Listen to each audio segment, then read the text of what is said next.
I'm very pleased to welcome folks today. I'm Jennifer French and I'm the Member of Provincial Parliament for Oshawa, but I'm glad to have people tuning in from across Durham region to be part of today's important conversation.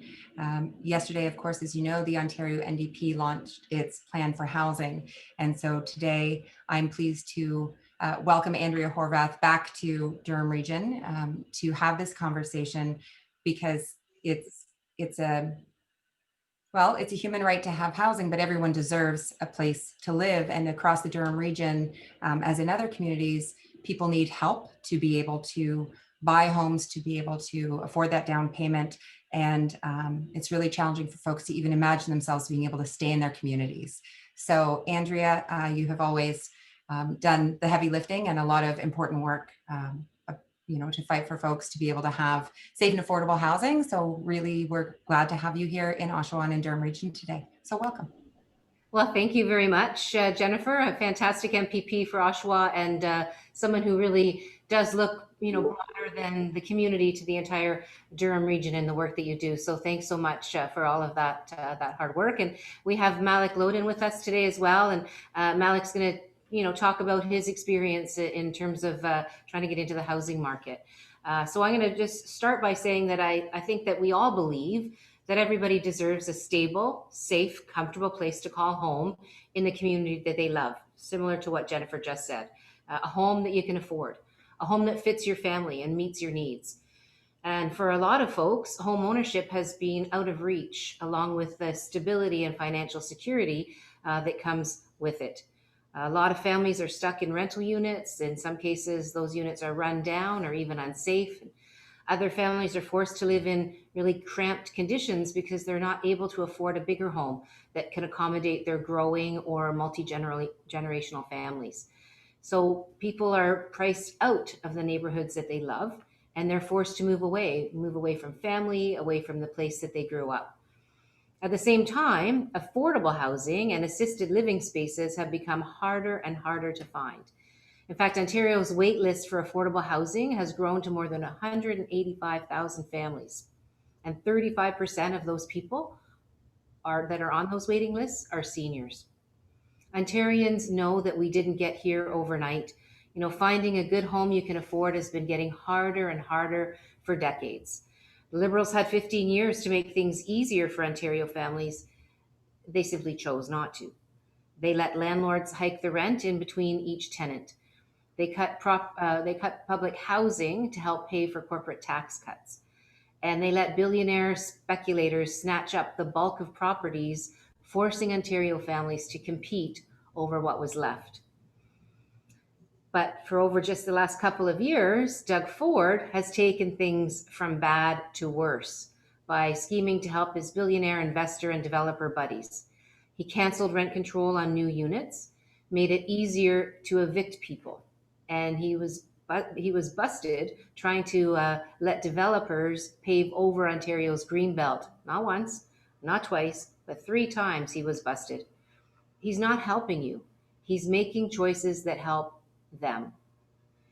Every year, first under McGuinty, Wynne, and Del Duca's Liberals, then under Doug Ford's Conservatives, Ontario's housing crisis has gotten worse and worse. Well, no more. I'm running for Premier in 2022 because Ontarians deserve so much better. And I know that together we can do better. That's why I released the Homes You Can Afford plan that Jennifer was talking about yesterday. This is my detailed plan and platform commitment to ensure that there's a market of good, stable homes that people can actually afford to rent or buy, to protect renters from the bad apple landlords, and to make sure every Ontarian can find a good place to call home in the community that they love. Today, I'm here virtually in Durham to talk about my Home in Ontario program, which is part of this plan. And that particular piece is going to help people to buy their first place, because we're going to share the cost of the down payment with you with a shared equity loan of up to 10% of a home's value. The program will be income tested and available to folks who don't already own property. And the loan won't come due until the homeowner sells or moves out. But folks will have the option of buying back the government share at any time. This is one way an NDP government will ensure today's Ontarians have the same opportunities that many of our parents and grandparents did, a chance to plant roots for your family and watch them grow. No matter where you live, your age, your identity, or ability, no matter what your financial situation is, you deserve a good, safe, secure place to call home, a home you can afford. For you, for your family, for the next generation.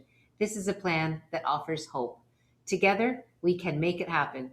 So thanks very much for listening to my prepared remarks, and I'm going to pass it over to Malik Lodiat Malik Lodin to give his explanation of what his challenges have been in terms of housing. Thank you so much, Andrew. I really appreciate it. And thanks, Jennifer, as well, for having me here. So just a little bit about myself. So yeah, again, my name is Malik Lodin. I'm 26 years old. My family and I were from Herat, Afghanistan, and we immigrated here in 2003. And then it was around 2005 that we decided to establish our roots here in Durham region. So I grew up in Durham. I went to elementary school, what was formerly known as R.E. Senate Public School, and then went to high school just a couple blocks up the street. My parents and my parents really worked really hard to get me in the opportunity to kind of go to post-secondary school, just pursue my dreams.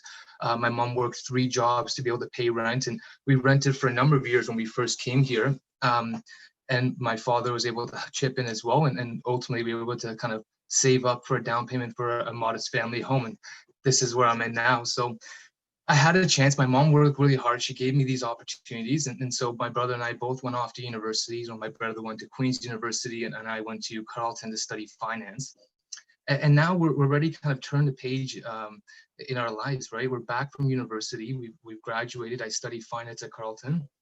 And now that we're back home, we're just trying to think about what's the next steps. Our parents worked really hard to get us here, and now we're looking to work hard to take ourselves somewhere and have a home for ourselves. So as you know, with the pandemic, I'm living at home, and not only am I living at home, but I'm also working from home. So welcome to my office. And also, I hope that this isn't something that lasts forever, but definitely got me thinking about my next steps of becoming a homeowner myself and finding my place in my community. So some of the challenges when I've been able to run my own numbers and see if this is a possibility for me is, right off the bat, as a recent graduate, we have OSAP to consider, right? So we have our principal interest payments from OSAP that's kind of holding us back and taking that next step. And so we have to get that in line. And then it's a matter of, your credit history, right? A lot of people haven't had a chance to build their credit history, or if they have, they've had to face the challenges of life, or maybe they're a bit behind in terms of their credit score. So I know that the banks look at that in terms of your beacon score, and so that's another question of mine is, what plans do we have to kind of get that in check and make it put us in a position where we're actually able to pass that criteria. So there's just a number of things now. So that's speaking as a young recent graduate. I have my OSAP payments. I have to, build my credit or make it better, and then I have to start saving money for a down payment, right? And that's a challenge in itself. So if assuming that we have those things in check, then it's a matter of also showing employment history. So as recent graduates, I've been fortunate enough to come back here in Durham region and get a job here in downtown Oshawa with TD Bank, and I'm really just starting to get my first real adult gig, and to establish that employment history, that's a challenge in itself, right? And I know that this is my situation, but a lot of folks are in different situations in the sense that they might have internships or contractual work or seasonal job just in the trades, and so predictable income is a challenge for young Canadians. And then moving forward, being able to afford the mortgage in itself, the way that the banks perceive it is you need to have, in order to be pre-approved for a mortgage, it's usually about 4 times your gross income. As a recent graduate, a young adult in the workforce, we're making about $50,000 a year. Really, if it's a single family home, our pre-approval is only around 200,000, and I feel that that's not enough to keep me in my community. And in addition to that, I was kind of thinking about that down payment in itself. As of right now, the down payment on a modest, row townhouse, it's usually going for around $600,000 in the Durham region. The down payment would be around that 30,000, and that's a goal that we can work towards. But what is it going to look 5 or 10 years down the road, right? And how much are these houses going to appreciate, and will that goal ever be attainable?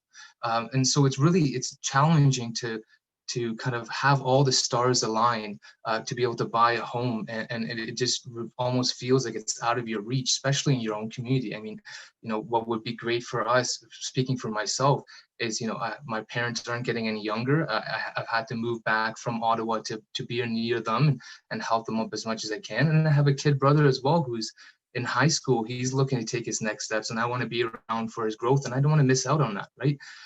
So we spend a lot of time in this community. We're really connected. I know my peers could say that they have memories on every street, and it's really hard to imagine that there isn't space for us in our own communities, right? It's hard to imagine if when I'm ready to settle down and take that next step or write my next chapter, that I can't imagine myself in my own home community down the road. And so these are some of the concerns that I've been having, and I study finance, but that doesn't mean I'm an expert. I just know that the checklist just goes on, and it's really hard to hit all those criterias to be able to put yourself in a position where you can actually make a plan and work towards that plan. So I guess that's where I'm here to kind of convey the struggles of my peers, and a lot of uncertainty, and it adds to the anxiety, and especially in this pandemic environment, there's even more uncertainty. And so it's really hard for us to see a plan moving forward, a goal, a peak to achieve, given all these criteria that we have to meet under the current circumstances.